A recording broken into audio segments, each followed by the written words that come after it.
स्वागत है आपको बिहार एग्जाम हब के इस चैनल पे। मैं विनय कुमार और आज जो है बीपीएससी एईडीओ के लिए प्रैक्टिस सेट 14 का हम लोग फुल डिस्कशन करने वाले हैं। इसके पीछे जो है 1 से लेकर के 13 तक जितने भी प्रैक्टिस सेट है उन सब का मैं करा दिया हूँ। बाकायदे इस चैनल पे जो है प्लेलिस्ट बना दिया हूँ, वहाँ विजिट कीजिए और सारे प्रश्न, सारे जितने भी प्रैक्टिस सेट हैं उन सभी प्रैक्टिस सेटों को वन लाइनर के रूप में या फिर रिवीजन के रूप में आप देख सकते हैं। तो चलिए स्टार्ट करते हैं और प्रश्नों को देखते हैं। चैनल को सब्सक्राइब कर लीजिए। जितने भी एग्ज़ाम हैं उन सभी एग्ज़ामों को मैं जो है पूरे पार्टिकल के रूप में जो है एक एक एग्ज़ाम के लिए एक एक टेस्ट सीरीज में लेकर के आता रहता हूं। तो जितने भी एग्ज़ाम होते हैं उन सब के लिए प्रैक्टिस सेट में कराता हूं, मॉक टेस्ट कराता हूं, लाइव टेस्ट कराता हूं, ठीक है। और वर्तमान संदर्भ के जो है घटनाएं हैं उनको भी करेंट अफेयर के रूप में प्रोवाइड कराता हूं। तो चैनल से अब तक नहीं जुड़े हैं तो जुड़ जाइए। चलिए स्टार्ट करते हैं और प्रश्नों को देखना शुरू करते हैं। आप भी अपना फीडबैक ज़रूर दीजिएगा कि आपका कितना प्रश्न सही हो रहे हैं। प्रश्न है कि बिहार में जो है महात्मा गांधी के पूर्व सापेक्ष राष्ट्रीय सक्रियता की अनुपस्थिति इसके अभाव में देखी जा सकती है। तो किसके अभाव में देखी जा सकती है? एकीकृत समुदाय या फिर चरमपंथी समुदाय या फिर रचनात्मक क्षेत्रीय विभाजन समुदाय के रूप में या फिर वर्चस्वशाली मध्यम वर्ग के समूह के रूप में। इसका राइट आंसर हो जाएगा आपका विकल्प ए, एकीकृत समुदाय के रूप में।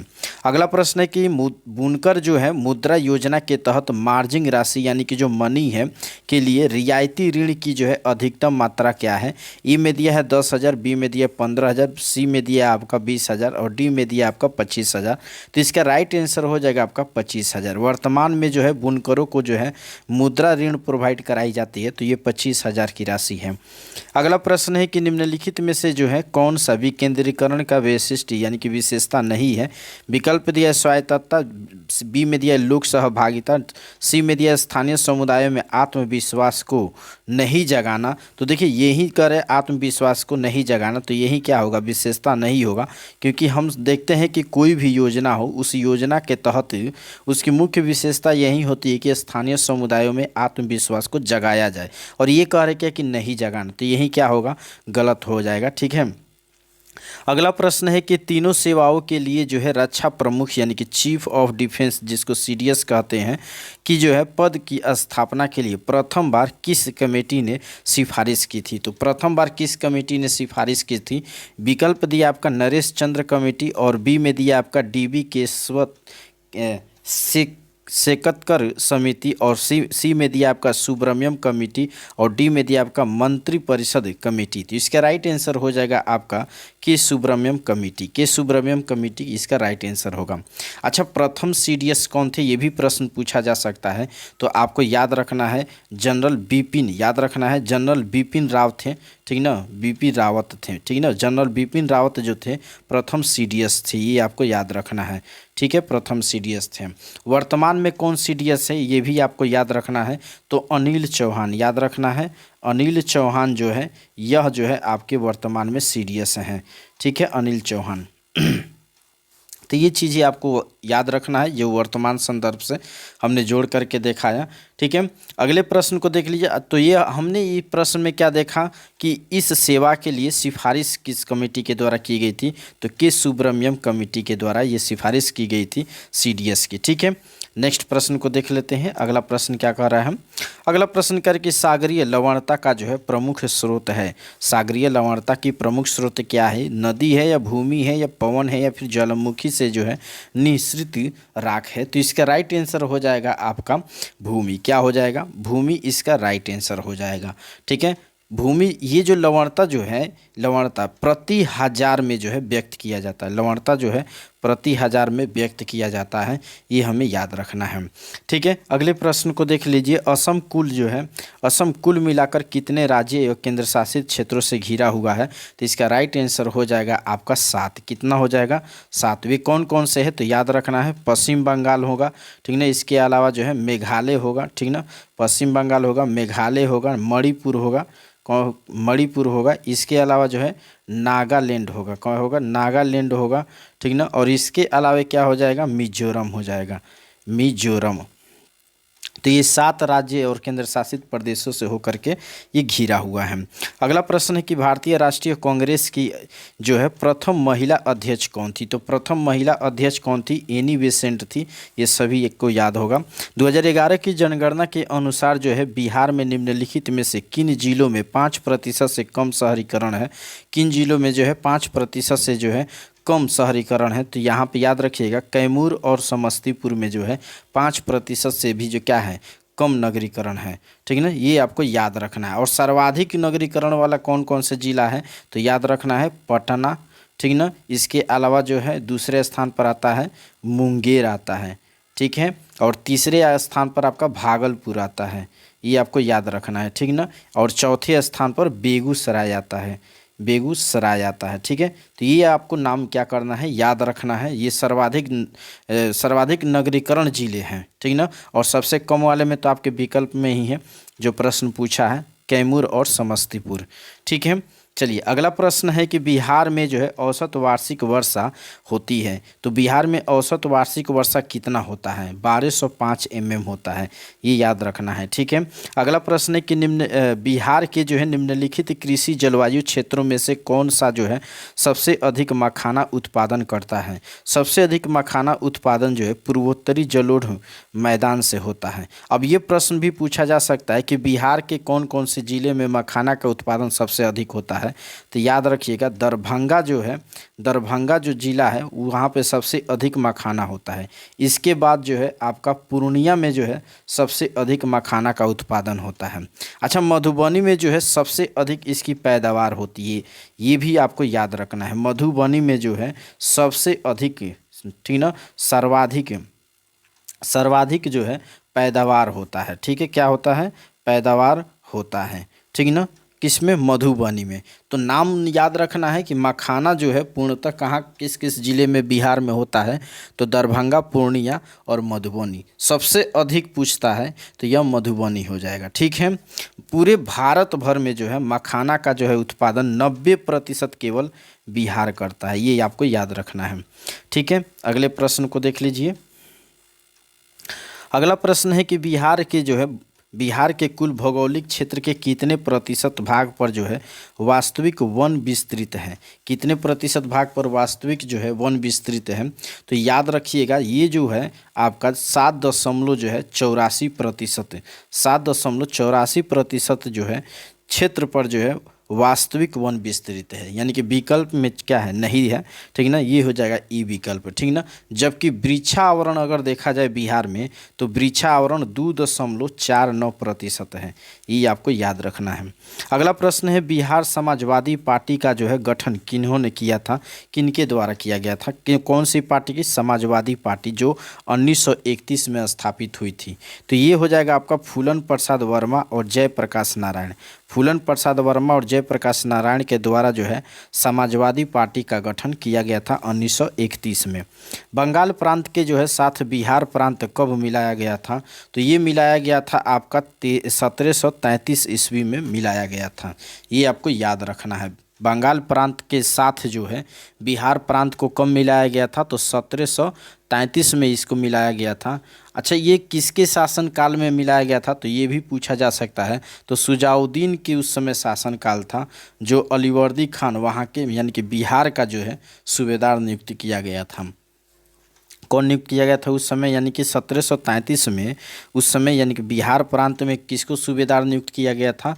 तो अलीवर्दी खान को। किसके शासनकाल में ये मिलाया गया था? तो सुजाउद्दीन के शासनकाल में मिलाया गया था। तो ये यादें रखना है। ठीक है, अगला प्रश्न है कि किस ब्रिटिश अधिकारी ने जो है भारत सरकार को सूचित किया कि पटना के जो है मुसलमान पेशावर के जो है नज़दीक 64वीं नेविगेटिव इन्फेंट्री के जो है साथ आपस में पत्र व्यवहार करते थे और याचना की कि ब्रिटिश के जो है विरुद्ध बगावत करें? तो इसका राइट आंसर हो जाएगा आपका रॉबर्ट मोंटगोमरी इसका राइट आंसर हो जाएगा। अगला प्रश्न है कि जियो स्टेशनरी उपग्रह अनुमानतः जो है किस ऊंचाई पर होते हैं? तो जियो स्टेशनरी ये जो है आपका इनमें से कोई नहीं होगा विकल्प के रूप में, क्योंकि विकल्प में दिया ही नहीं है आपका 2200 22,300 जो है मील, 22,300 मील ये ऊंचा होगा, ठीक ना। ये क्या होगा, ऊंचा होगा। या फिर कहें कि किलोमीटर में तो 35,800 किलोमीटर, 35,800 किलोमीटर जो है ऊंचाई पर होती है। तो प्रश्न क्या था कि जियो स्टेशनरी उपग्रह जो है अनुमानतः किस ऊंचाई पर होते हैं। तो मील में अगर कोई पूछता है या प्रश्न मील में पूछे जाते हैं तो 22,300 मील होगा, और किलोमीटर में पूछा जाता है तो 35,800 किलोमीटर हो जाएगा, ठीक है। अगला प्रश्न है 16 नंबर प्रश्नों को देख लीजिए। कह रहे क्या कि अक्टूबर 2022 में लॉन्च किए गए टेस्ला ह्यूमनॉइड रोबोट का जो है क्या नाम है। तो इसका राइट आंसर हो जाएगा ऑप्टिमस। क्या नाम है, ऑप्टिमस नाम है, ये याद रखना है, ठीक है। अगला प्रश्न कह रहे क्या कि हेपेटाइटिस ए जो है किस प्रकार की बीमारी है। तो हेपेटाइटिस ए जो है यह भोजन संदूषण बीमारी है, इसके अलावा जल उत्पन्न बीमारी है, ठीक ना। इस तरह से देखा जाए तो एक से अधिक इसका आंसर होगा। वायु उत्पन्न बीमारी नहीं कहा जाएगा, क्योंकि ये हेपेटाइटिस ए जो है यह भोजन संदूषण और जल ये दोनों से होता है, भोजन और जल के माध्यम से होता है। अगला प्रश्न कि एरोबिक श्वसन के दौरान जो है कितने पद या पदों में जो है कार्बन डाइऑक्साइड का निष्पादन होता है। तो इसका राइट आंसर हो जाएगा आपका 3। कितने में कार्बन डाइऑक्साइड का निष्पादन होता है, कितने पदों में होता है, तो 3 पदों में होता है, याद रखना है।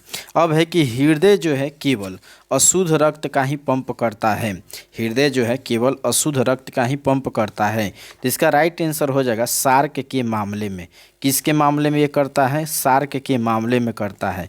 हृदय केवल अशुद्ध रक्त का जो है पंप करता है, तो सार्क जो मछली होती है उसके मामले में ही ये करता है, ठीक है। नेक्स्ट प्रश्न को देख लेते हैं। लार जो है, लार का कार्य परिवर्तन करना है, लार का जो है कार्य परिवर्तन करना है। क्या चीज़ का परिवर्तन करना है, तो स्टार्च को माल्टोज में रूपांतरित करने का कार्य करना, ठीक ना। अगला प्रश्न है कि नई नस्लों का जो है प्रादुर्भाव के कारण क्या होता है। तो ये होता है आपका विगलन तथा उत्परिवर्तन। प्रश्न को फिर से सुन लीजिएगा। नई नस्लों के जो है प्रादुर्भाव के कारण प्रादुर्भाव के कारक जो है क्या है, तो ये है विगलन और उत्परिवर्तन है। अगले प्रश्न को देख लीजिए। अगला प्रश्न कह रहे क्या कि जीव कोशिका में जो है अनुवांशिक लक्षणों के नियंत्रण निम्नलिखित में से कौन सा उत्तरदायी होता है। तो यह उत्तरदायी होता है डीएनए। डीएनए जो है जीव कोशिका में अनुवांशिकी लक्षणों के लिए उत्तरदायी होता है। अगला प्रश्न है कि डीएनए की खोज जो है किसने की थी। तो विकल्प में जब देखेंगे तो इसमें से कोई नहीं होगा, तो ई विकल्प क्या होगा, सही आंसर होगा इनमें से कोई नहीं। तो प्रश्न ये है कि आखिर डीएनए की खोज किसने की थी। वैसे तो डीएनए की खोज जो है किसी एक व्यक्ति के द्वारा नहीं किया गया था, लेकिन मुख्य रूप से अगर विकल्प में याद रखिएगा, अगर विकल्प में है ये नाम रहता है फ्रेडरिक, ठीक है, क्या रहता है, फ्रेडरिक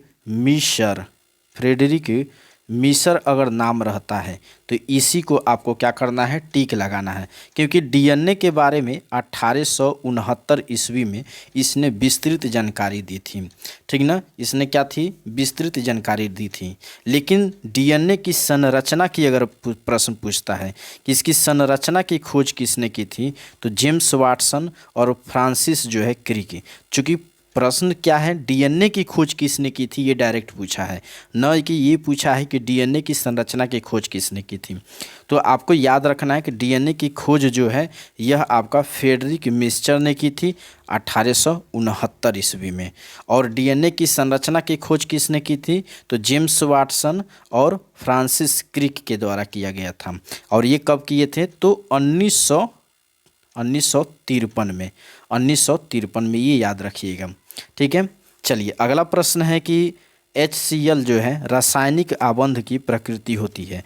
HCl में किस तरह की रासायनिक आबंध की प्रकृति होती है, तो याद रखिएगा इसमें जो है HCl में जो है आपका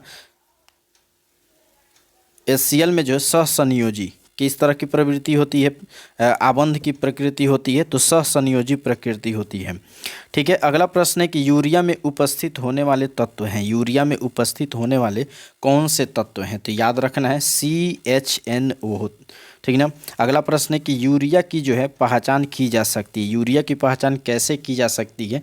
तो याद रखना है बायोयूरेटिक परीक्षण के द्वारा यूरिया की पहचान की जा सकती है। किस एंजाइम की जो है उपस्थिति में ग्लूकोज या फ्रक्टोज जो है C2H5OH में जो है परिवर्तित होता है? तो इसका राइट आंसर हो जाएगा आपका जाइमेज। जाइमेज, ठीक ना, यानी कि जाइमेज एंजाइम की उपस्थिति में ग्लूकोज या फ्रक्टोज जो है C2H5OH में परिवर्तित हो जाता है।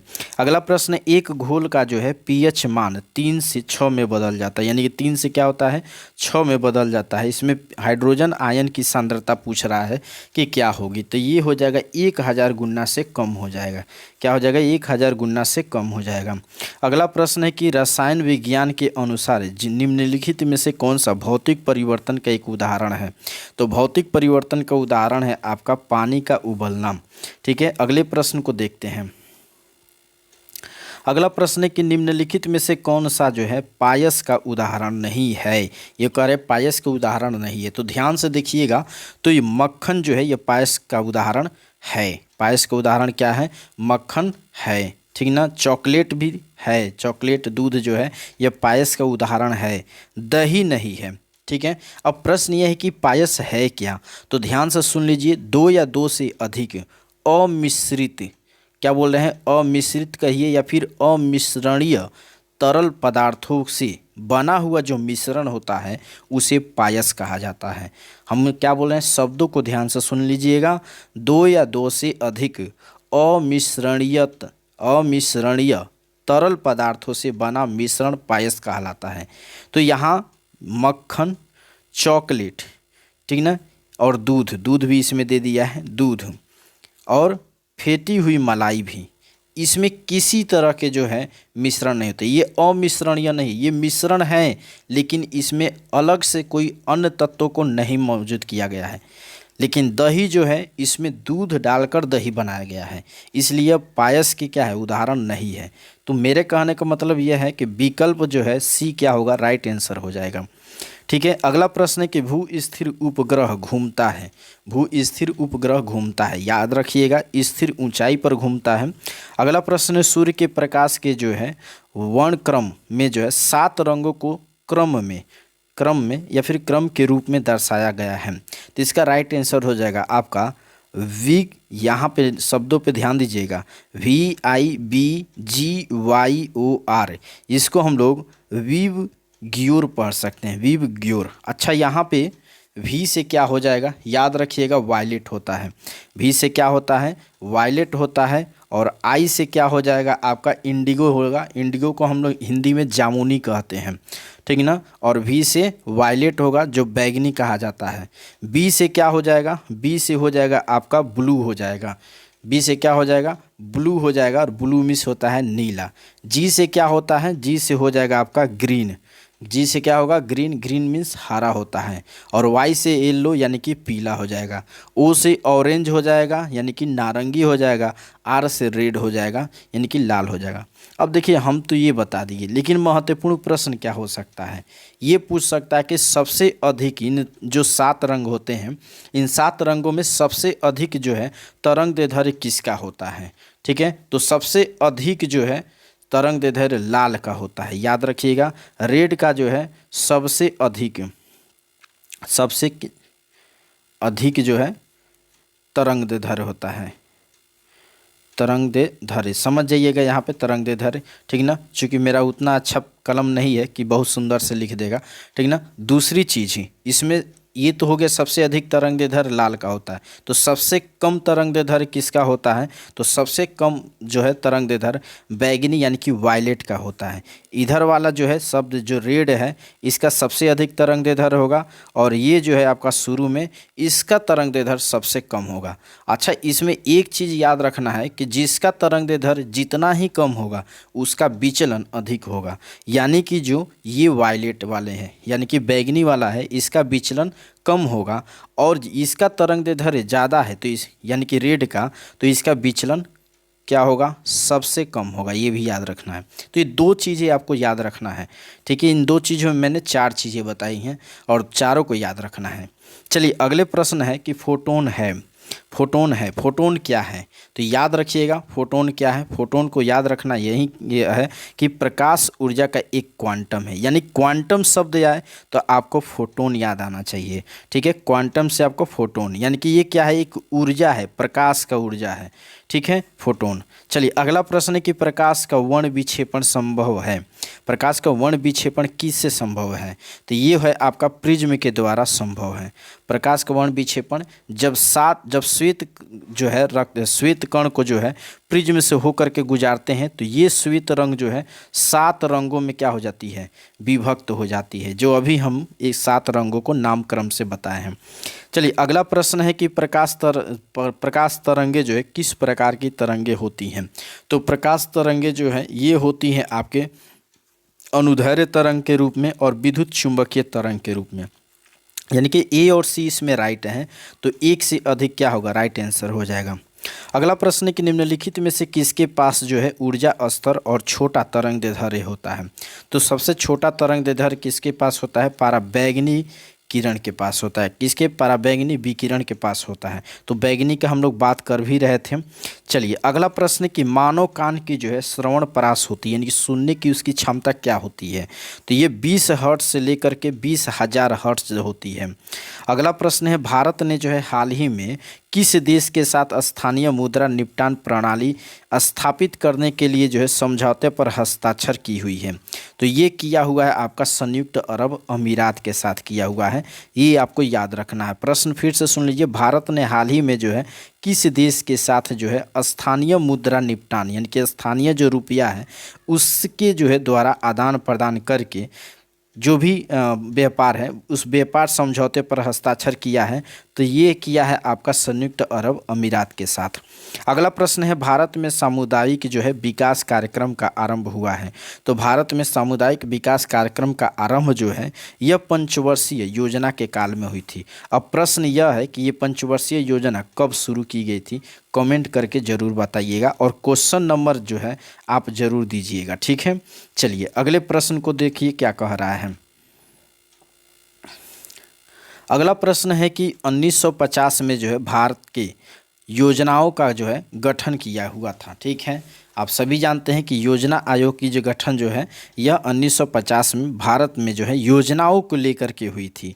ठीक है, अब कह रहे हैं क्या कि विकल्प के आधार पर इसमें आंसर क्या होगा। ए में दिया संसद के द्वारा पारित अधिनियम से ये गठन हुआ, बी में दिया आपका राष्ट्रपति के द्वारा निर्गत अध्यादेश के द्वारा हुआ और सी में दिया सरकारी आदेश से हुआ और डी में दिया इनमें से कोई नहीं होगा। तो इसका राइट आंसर हो जाएगा सरकारी आदेश से हुआ, यानी कि 1950 में जो है भारत के योजना आयोग का गठन जो है सरकारी आदेश के द्वारा हुआ था। ठीक है, अच्छा अब ये जो है योजना आयोग किस रूप में बदल गया है, नीति आयोग के रूप में, यानी कि ये नीति आयोग बन गया है। ठीक है, और ये आयोग जो है टोटल 30 वर्ष में, ठीक ना, 30 वर्ष में जो है अपना रिपोर्ट क्या करेगा, सौंपेगा और इसकी स्थापना जो है 1 जनवरी 2015 को की गई थी। तो ये भी पूछता है नीति आयोग की स्थापना कब की गई थी। अगला प्रश्न है कि दुर्गापुर, भिलाई तथा राउरकेला इस्पात कारखानों की जो है स्थापना हुई थी। इसका राइट आंसर हो जाएगा आपका द्वितीय पंचवर्षीय योजना के अंतर्गत किया गया था।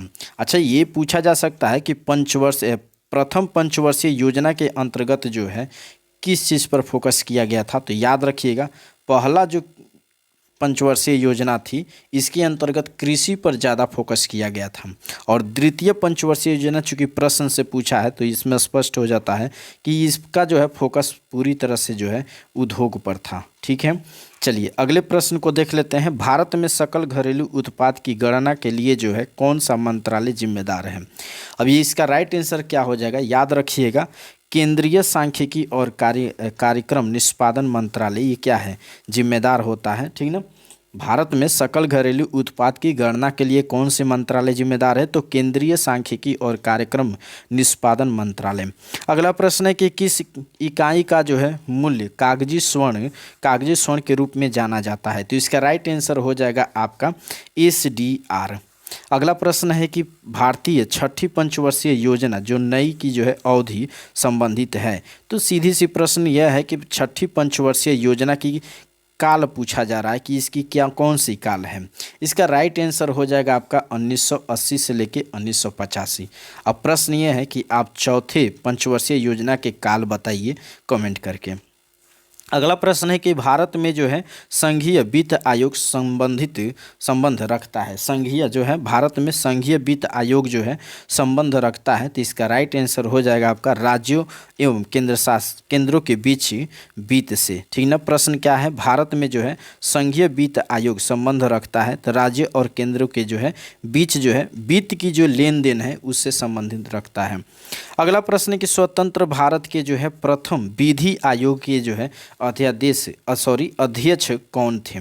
प्रश्न को फिर से देखिए, स्वतंत्र भारत के जो है प्रथम विधि आयोग के अध्यक्ष कौन थे।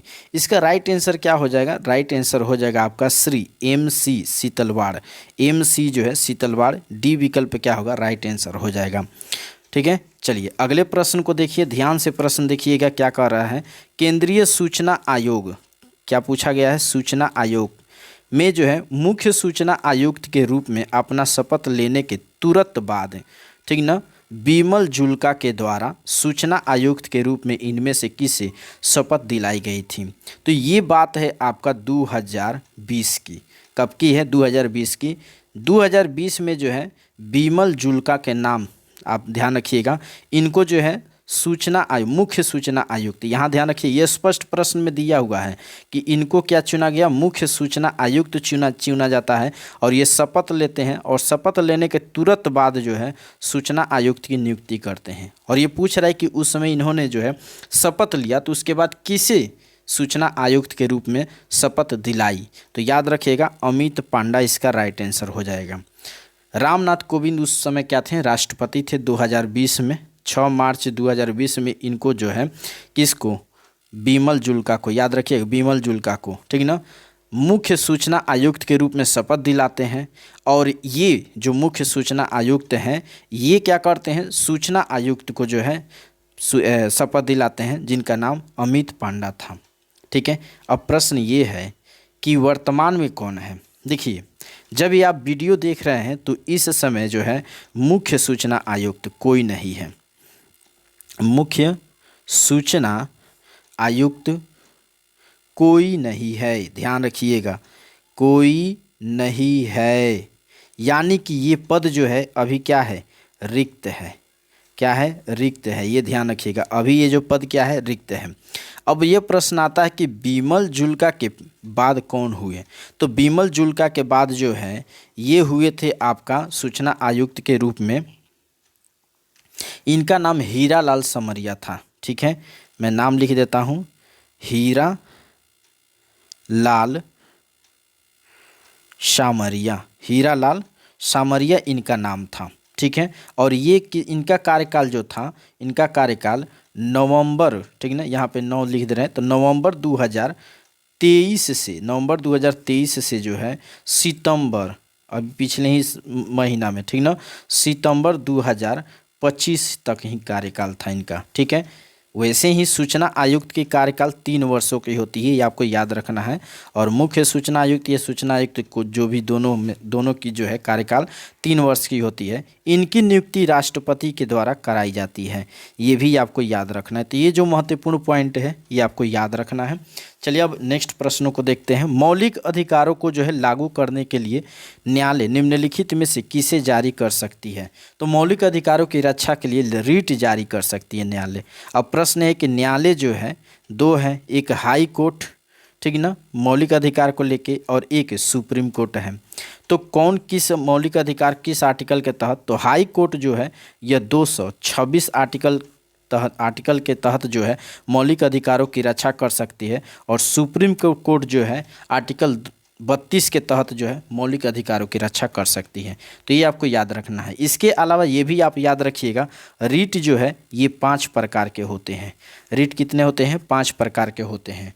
तो ये चीज़ें जो है महत्वपूर्ण बिंदु, इसको याद रखना होगा। चलिए नेक्स्ट प्रश्न की तरफ बढ़ते हैं और अगले प्रश्न देख लेते हैं कौन से प्रश्न है। अगला प्रश्न है, भारत में जो है न्यायिक पुनर्विलोकन का आधार है।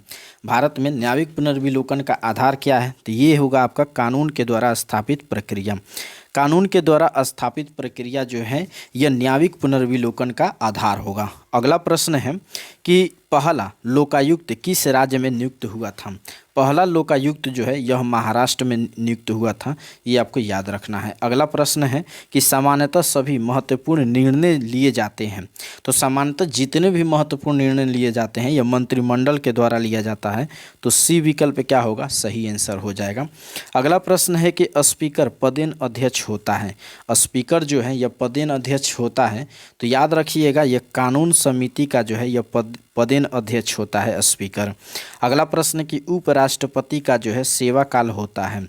उपराष्ट्रपति का सेवा काल 5 वर्ष की होती है। कितनी की होती है, 5 वर्ष की होती है। और ये संविधान के जो है आर्टिकल याद रखना है, आर्टिकल जो है 67 के अनुसार उपराष्ट्रपति के कार्यकाल निर्धारित किए गए हैं। अगला प्रश्न है कि भारतीय संविधान में जो है कैबिनेट शब्द का प्रयोग केवल एक जगह किसके तहत हुआ है। तो किसके तहत हुआ है, याद रखिएगा अनुच्छेद 352 के तहत हुआ है। संविधान की आत्मा क्या है। संविधान की आत्मा प्रस्तावना है, ये आप सभी जानते हैं। अगला प्रश्न है कि निम्नलिखित में से कौन जो है भारतीय संघ का 28वां राज्य है। भारतीय संघ का 28वां राज्य कह रहा है, तो ये झारखंड है। तो झारखंड कब बिहार से अलग हुआ था, तो याद रखिएगा 15 नवंबर 2000 को 15 नवंबर 2000 को क्या हुआ था, झारखंड अलग हुआ था।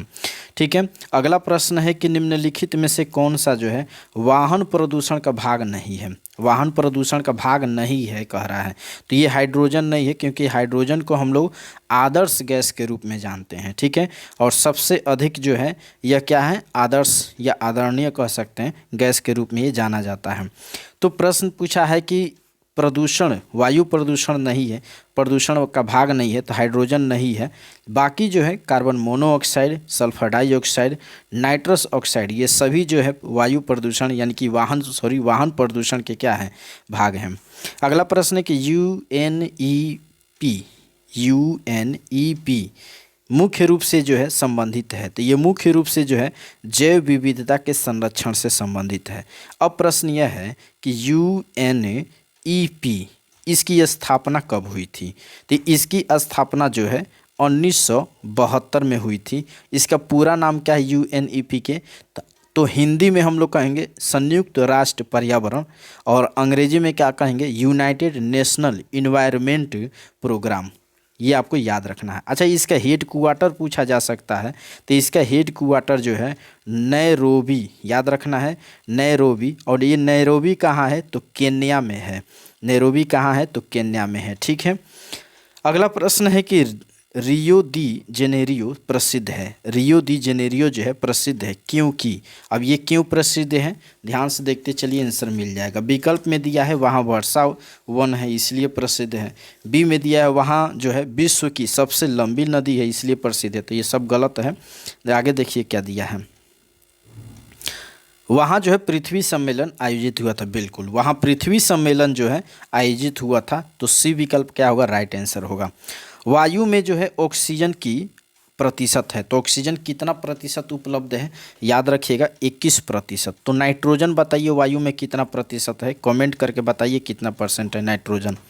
अगला प्रश्न है कि पर्यावरण प्रदूषण ने जो है जन्म दिया है। पर्यावरण प्रदूषण ने जन्म दिया है, इसमें याद रखना है कि नियतिवाद को जन्म दिया है, और इसके अलावा जो है नौ नियतिवाद को जन्म दिया। तो इस तरह से इसमें आंसर एक से अधिक हो रहा है, तो डी विकल्प क्या होगा, राइट आंसर हो जाएगा। अगला प्रश्न है कि जनगणना 2001 के अनुसार, ध्यान दीजिएगा, बहुत सारे बच्चे यहाँ एक न देख के 11 देख लेते हैं, तो याद रखिएगा जनगणना 2001 के अनुसार भारत में जनसंख्या का जो है घनत्व प्रति वर्ग किलोमीटर है। इसका राइट आंसर हो जाएगा आपका 324 हो जाएगा। कितना हो जाएगा, 324 हो जाएगा। अगर पूछता है यही प्रश्न अगर आपका 2011 दिया हो तब क्या होगा, तो याद रखिएगा 2011 के अनुसार जो है यह 382 व्यक्ति प्रति वर्ग किलोमीटर होगा।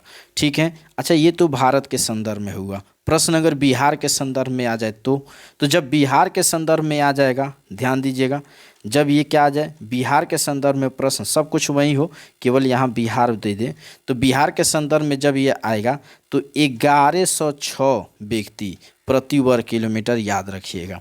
ठीक है। अगला प्रश्न है कि भारत की कुल जनसंख्या कितनी है। अब यहाँ ध्यान दीजिएगा, कोई डेट नहीं दिया गया है। ये नहीं पूछा है कि 2001 की जनगणना के अनुसार या फिर 2011 की जनगणना के अनुसार। तो हम लोग क्या करेंगे, हम लोग याद रखेंगे 2011। चूँकि विकल्प की अगर बात करें तो इनमें से हम सीधे लिख देंगे कोई नहीं होगा।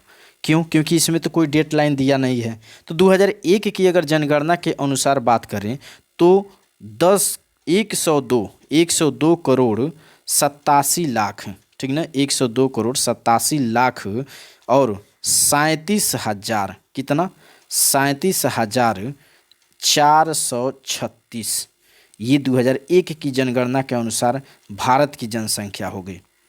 ठीक है। इसके अलावा 2011 की, ध्यान रखिएगा यहाँ 2011 लिख दे रहे हैं, 2011 की जनगणना के अनुसार 121 करोड़, ठीक है। चूँकि ये अभी जनगणना नहीं हुआ है, जो 2021 का होने वाला था, तो जब होगा तो आपका नया आंकड़ा आ जाएगा। लेकिन फ़िलहाल हम लोग चूँकि 125 करोड़ क्या है, जनसंख्या है, लेकिन जो आंकड़े हैं उन आंकड़ों पे हम लोग ध्यान देंगे। तो 121 करोड़, ठीक ना, 8 लाख और 54,977 क्या होगा, जनसंख्या होगा। यह क्या है, संभावना है। वर्तमान में हम लोग ऐसे 125 करोड़ याद रखेंगे। चलिए अगला प्रश्न है कि भारत में जनसंख्या के अनुसार जो है तीसरा और क्षेत्रफल में जो है 12वां राज्य है। तो ध्यान दीजिएगा, 12वां राज्य यहाँ पे कह रहा है, तो इसमें आंसर चूंकि तीसरा क्षेत्रफल के अनुसार कह रहा है तो बिहार ये होगा, ठीक ना। चूंकि प्रथम कौन सा राज्य है क्षेत्रफल में, तो ये जनसंख्या में, तो ये प्रथम है आपका उत्तर प्रदेश है। कौन सा है, प्रथम में कौन है, उत्तर प्रदेश है, ठीक है, यूपी हम लिख देंगे। और सेकंड में कौन है, तो सेकंड में है आपका महाराष्ट्र है, एम से लिख दे रहे हैं, समझ जाइएगा, ठीक ना, महाराष्ट्र है। और तीसरे स्थान पर जो है बिहार है।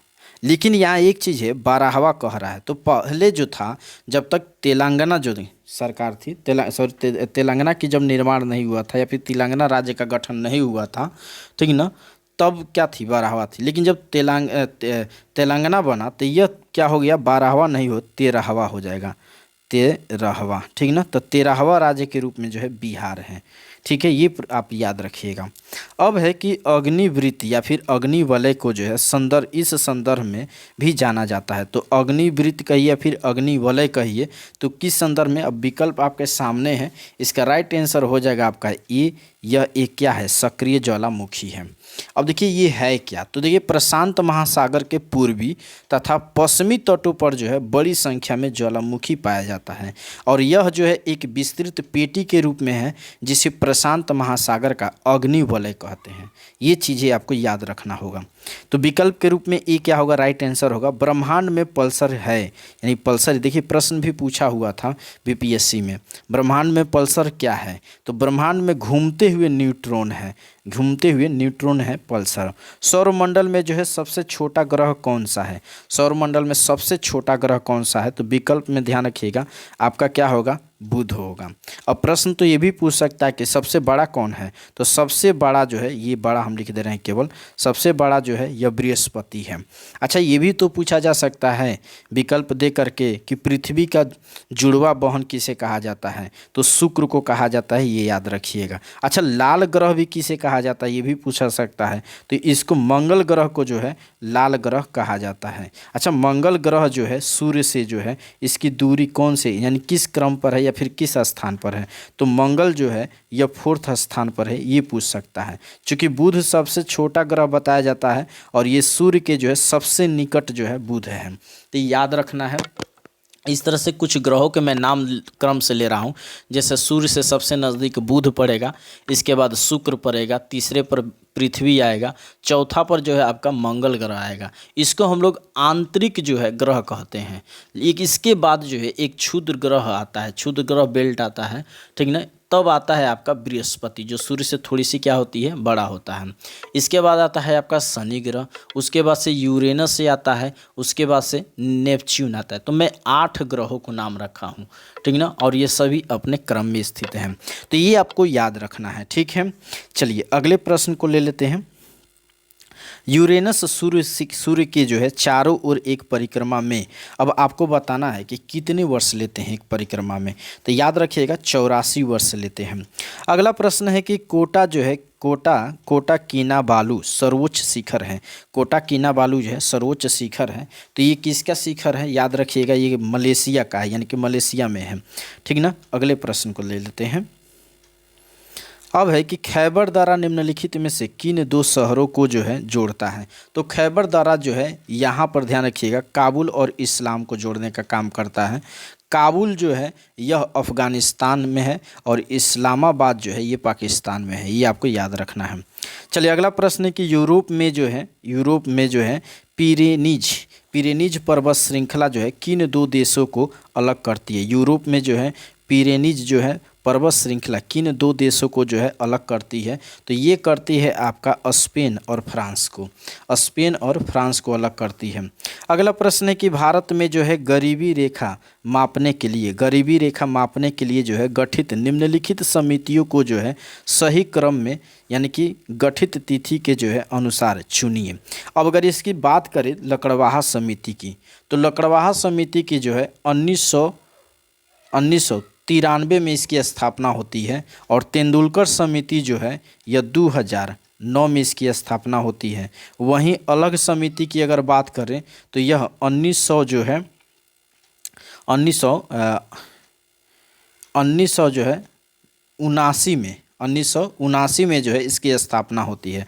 और वहीं श्रीरंगराजन समिति की अगर बात करें तो यह 2012 में इसकी स्थापना होती है। अब जो है यहाँ पे कहा है कि तिथि के अनुसार क्या करना है, इसको गठित किया गया है, तो चुनिए इस तिथि के अनुसार। ठीक ना। तो इसमें अगर बात करें इस तरह से क्रम से अगर बात किया जाए तो ये सज जाता है आपका 3, 1, 2, 4 के रूप में, 3, 1, 2, 4 के रूप में। तो विकल्प देखते हैं, सी विकल्प राइट आंसर हो जाता है। ठीक है। अगला प्रश्न है कि निम्नलिखित स्थानों में जो है भारत वैगन एवं इंजीनियरिंग के लिए जो है कहाँ स्थित है? यहाँ पे ये थोड़ा सा मिस्टेक कर दिया है, के लिए कहाँ पर स्थित है? तो इसका राइट आंसर हो जाएगा मोकामा। क्या हो जाएगा? मोकामा। यानी कि भारत वैगन एवं इंजीनियरिंग जो है के लिए जो है कहाँ स्थित है? तो मोकामा में स्थित है। अगले प्रश्न को देख लेते हैं। अगला प्रश्न है कि वंशधारा जल विवाद का जो है संबंध किन राज्यों से है? तो इसका राइट आंसर हो जाएगा उड़ीसा और आंध्र प्रदेश से है। अगला प्रश्न, विश्व की सबसे बड़ी जो है बहुउद्देशीय बहुचरणीय जो है लिफ्ट सिंचाई योजना, अब यहाँ पे दे दिया है खाली स्थान और पूछ रहा है कालेश्वरम कहाँ स्थित है, यानी कि किस राज्य में स्थित है? तो इसका राइट आंसर हो जाएगा तेलंगाना। यानी कि हो जाएगा आपका विश्व की जो है सबसे बड़ी बहुउद्देशीय बहुचरणीय लिफ्ट सिंचाई परियोजना जो है कहाँ पे है? तेलंगाना में है। कहाँ पे है? तेलंगाना के जो है कालेश्वरम में है। ठीक ना। अगला प्रश्न है कि चंबल नदी पर जो है राणा प्रताप सागर जल विद्युत परियोजना किस राज्य में स्थित है? तो इसका राइट आंसर हो जाएगा आपका राजस्थान। चंबल के जब नामे आए तो राजस्थान आपको याद रखना है। अगला प्रश्न है कि निम्नलिखित में से जो है कौन सा जिला जो है धारवाड़ भूस्फीति संरचना वाला नहीं है? इसका राइट आंसर क्या हो जाएगा? आप याद रखिएगा रोहतास के जो है जिला या धारवाड़ भूस्तरीय जो है संरचना वाला या फिर रचना वाला नहीं है। ठीक है। बाकी जो है मुंगेर, जमुई और नवादा ये सब जो है आपका धारवाड़ भूस्तरीय रचना वाला जिला है। अगला प्रश्न कि निम्नलिखित में से कौन सा जो है मेघालय पठार का अंश नहीं है? कौन मेघालय पठार का अंश नहीं है? इसका राइट आंसर हो जाएगा भुवन पहाड़ी जो है मेघालय पठार का अंश नहीं है। अब है कि वह दर्रा जो सर्वाधिक ऊंचाई में अवस्थित है, तो वह कौन सा दर्रा है? याद रखिएगा नाथुला दर्रा जो है यह सर्वाधिक ऊंचाई में स्थित है। अगला प्रश्न है कि